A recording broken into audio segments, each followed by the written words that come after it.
Most people have never heard of the Strait of Hormuz.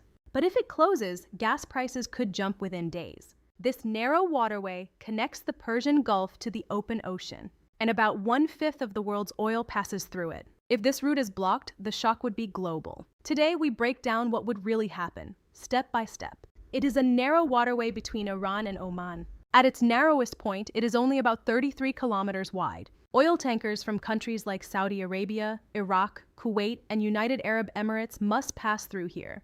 There is no easy replacement route. That is why it matters. Now let's say Iran decides to block it. How could they do that? They do not need to sink ships. They could place sea mines. They could fire warning missiles. They could harass tankers with small fast boats. Even fear alone can stop shipping companies from entering. If ships stop moving, oil stops moving.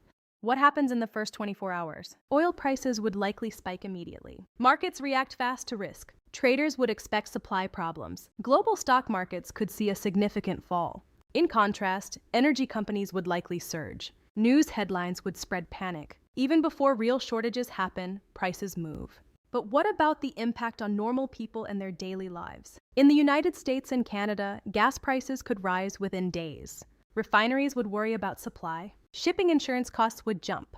Airline tickets could become more expensive. Transportation costs for industries and businesses would rise across the board. And that slowly pushes up the price of food and goods. Now comes the bigger question. Would the United States respond?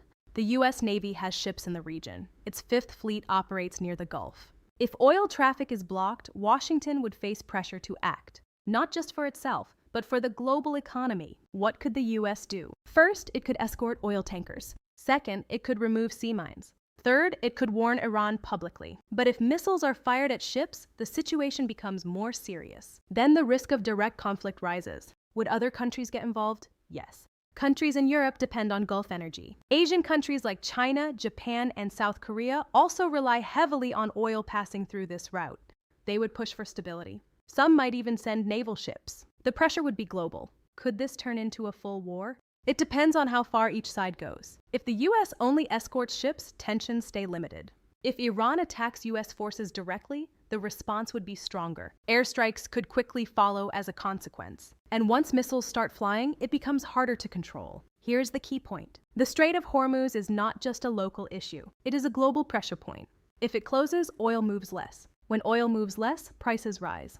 When prices rise, economies slow. And when economies slow, political tensions increase everywhere. For now, the strait remains open. But it is one of the most sensitive places on Earth, a narrow stretch of water. Yet it carries the weight of the global economy. And if it ever closes, the impact would be felt far beyond the Middle East. Thanks for joining us. We'll be back with more updates soon.